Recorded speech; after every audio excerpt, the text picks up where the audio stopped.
Salut l'équipe, j'espère que ça va bien, mais ça va du feu de Dieu. Cette semaine, on se retrouve pour parler documentaire, parce que c'est très longtemps que je n'ai pas parlé de choses à regarder. J'avais vu mon top 10 séries, mon top 10 films qui sont toujours disponibles sur ma chaîne YouTube si ça vous intéresse. Et aujourd'hui, on va s'intéresser aux documentaires.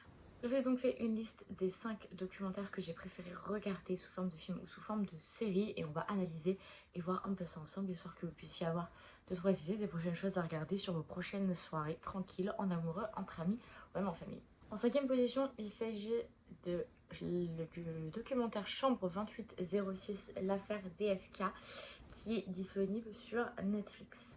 Il s'agit d'une mini-série de 4 épisodes sortie en 2020, qui est noté 3,2 étoiles sur 5 sur Allociné et qui est noté 6,2 étoiles sur 10 sur Sens Critique. Sens Critique qui note toujours un peu moins bien que sur Allociné, parce qu'Allociné c'est plus commun et les gens notent plus facilement sur Allociné que sur Sens Critique. Sens Critique c'est genre un peu plus pointu, les gens du milieu qui connaissent plus. Si nous prenons le résumé pur et dur comme il est inscrit sur internet, cela dit, cette série documentaire retrace l'affaire d'agression sexuelle ayant impliqué DSK en 2011, alors au sommet de sa carrière. Ce documentaire est super bien fait puisqu'il se met ni du côté de la victime ni du côté de DSK, puisqu'on ne saura jamais si officiellement il s'est passé ou non quelque chose dans cette chambre, mais il prend pas parti pour l'un ou pour l'autre. C'est vraiment de façon très neutre et très explicative, et franchement ça fait du bien. Après tout c'est un documentaire, mais des fois il y a des documentaires qui sont pas objectifs à 100% et qui tu sens un peu qu'ils sont tiraillés et qu'ils ont fait leur choix. Ça contextualise tout bien. Moi je connaissais pas vraiment cette affaire parce que j'étais jeune en fait quand ça s'est passé, et ça m'a permis de savoir exactement ce qui s'est passé, comment ça s'est passé et pourquoi est-ce que ce monstre, je parle en puissance, je parle pas dans l'acte qu'il y aurait ou pas, mais ce monstre de politique qui était à ça d'être président de la République, s'est retrouvé du jour au lendemain hué par toute la population française. En 4e position dans cette liste de documentaires, j'ai L'arnaqueur de Tinder. L'arnaqueur de Tinder est un film documentaire disponible sur Netflix qui dure 1h54 et qui est sorti en 2022. Il a 3,6 étoiles sur 5 sur Allociné et 6,2 sur Sens Critique, ce qui reste plutôt pas mauvais. Ce qui est dit en résumé sur internet, attention je me munis de ma feuille de papier, prenez un sirop ou un thé, ça va être long. Swipe, swipe, swipe. Pas facile de trouver l'amour en ligne, alors Cécilie n'en croit pas à ses yeux quand elle match avec un jeune et séduisant milliardaire qui s'avère correspondre en tout point à l'homme de ses rêves. Mais les rêves sont parfois bien loin de la réalité, et quand elle comprend que cet homme d'affaires international a menti sur son identité, il est déjà trop tard. Le séducteur lui a tout pris. C'est alors que le conte de fées prend fin et que l'histoire de vengeance commence. Cécilie identifie les autres cibles de l'escroc et fait équipe avec elle.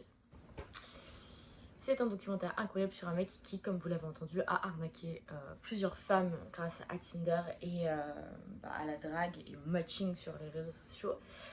C'est un documentaire qui te fait te dire quand même que tu as matché pas mal de garçons dans ta vie et que tu te dis à tout moment il y avait un arnaqueur dans le lot et que de toute façon je ne me suis pas fait avoir. Je peux vous dire que plus jamais de ma vie je ne ferai confiance à quelqu'un que je ne connais pas sur les réseaux, ça c'est sûr et certain. Et c'est esthétiquement très joli, c'est très bien construit, c'est très bien réfléchi, c'est très bien amené. On voit toutes les victimes qui viennent parler de ce qui s'est passé, c'est très important. Et voilà, et on sait où ça en est à la fin de l'histoire. C'est une histoire qui n'est toujours pas résolue, si ça peut vous donner envie de le regarder, et qui fait encore parler aujourd'hui en termes juridiques, en termes judiciaires, etc. Ensuite, en 3e position, nous avons le dernier documentaire que j'ai regardé dans cette liste de documentaires, c'est L'affaire Fourniret dans la tête de Michel Olivier. C'est une série de 5 épisodes qui est disponible sur Netflix et qui est sortie en 2023. Là, ça vient de sortir juste il y a quelques semaines quand je vous parle.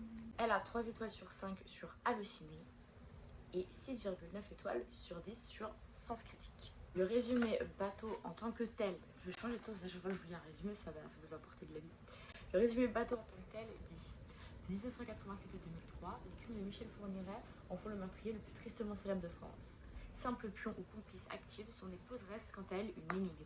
En fait, ce qui est cool dans cette série documentaire, c'est qu'on se penche beaucoup plus sur le cas Michel Olivier, qu'on a beaucoup mis sous silence et qu'on n'a pas trop entendu par rapport à toute cette affaire.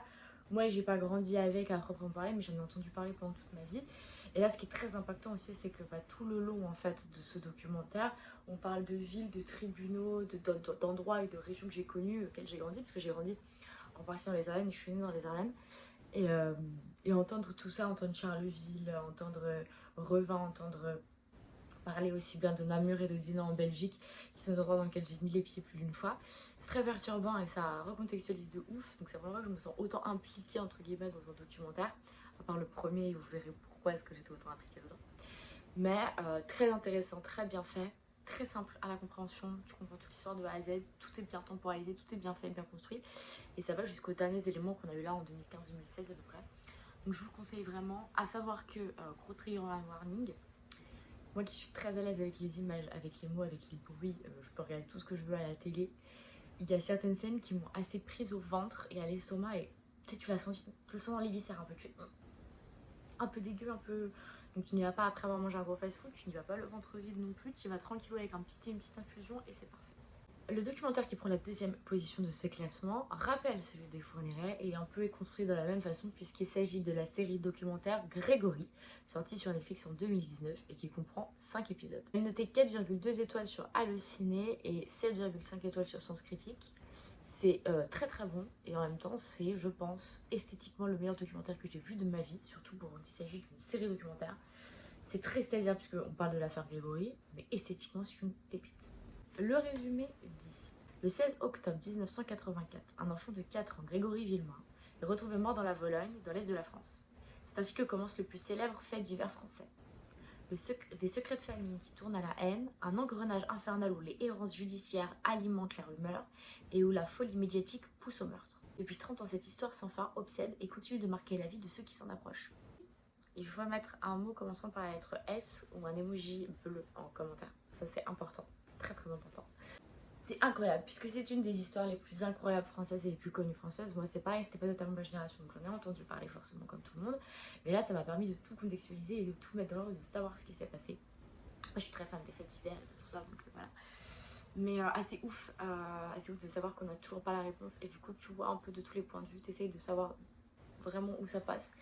Et c'est comme le documentaire sur DSK, t'as pas, je sais pas, pointer du doigt sur une personne est coupable ou pas. Et ça c'est super important.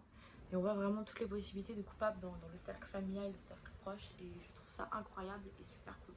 Enfin, le documentaire que je place en première position et que je vous conseille de sauter voir juste après avoir vu cette vidéo, c'est Les Étoiles Vagabondes. Les Étoiles Vagabondes, film de 1h26 sorti en 2019 qui est disponible sur Canal VOD et sur YouTube en façon illégale et de très mauvaise qualité. Mais bon, sur Canal VOD il coûte 2,99 €, donc vous pouvez y aller. Il est noté 4,2 étoiles sur Allociné et il est noté 6,6 étoiles sur Sens Critique. Très beau puisqu'il est sorti le 6 juin 2019. Le synopsis que nous pouvons voir sur les réseaux et sur internet est: quand deux étoiles sont trop proches et que l'une d'elles explose en supernova, il arrive qu'elle condamne l'autre étoile à errer sans trajectoire dans l'univers. On les appelle les étoiles vagabondes. Quand je dis ça, t'as l'impression que je te parle d'un documentaire sur l'astronomie. Pas du tout. C'est le documentaire qu'a sorti Nekfeu avec son album Les Étoiles Vagabondes, sorti en 2019 également. Et ça retrace en fait toute l'histoire pour laquelle il a mis autant de temps à sortir son dernier album, et ça retrace aussi les étapes par lesquelles il est passé pour la sortie de cet album et pour la création de cet album. Et moi quand j'ai un coup de mou, je le regarde parce qu'il me rebooste de ouf et il me dit que tout est possible, tout réalisable, surtout que c'est dans le jeu visuel et que Nekfeu pour moi c'est quelqu'un, enfin vous le savez, il est sur ma peau, il est partout. Il n'y a que Nekfeu, hein, clairement dans ma vie, même si je viens d'apprendre qu'il venait d'être papa. Au top du top. Pour revenir au sujet, le documentaire te booste de dingue et te montre qu'avec la bonne équipe fait des bonnes personnes, les bonnes motivations et du travail de ouf, tout est possible, tout est réalisable. Donc c'est vraiment genre une bouffée d'oxygène que je vous conseille d'aller voir. Écoutez, j'espère que je vous ai donné envie de voir un ou deux documentaires de cette liste, si ce n'est les 5. Je vous embrasse, je vous dis rendez-vous lundi prochain, même endroit, même heure. Bisous l'équipe.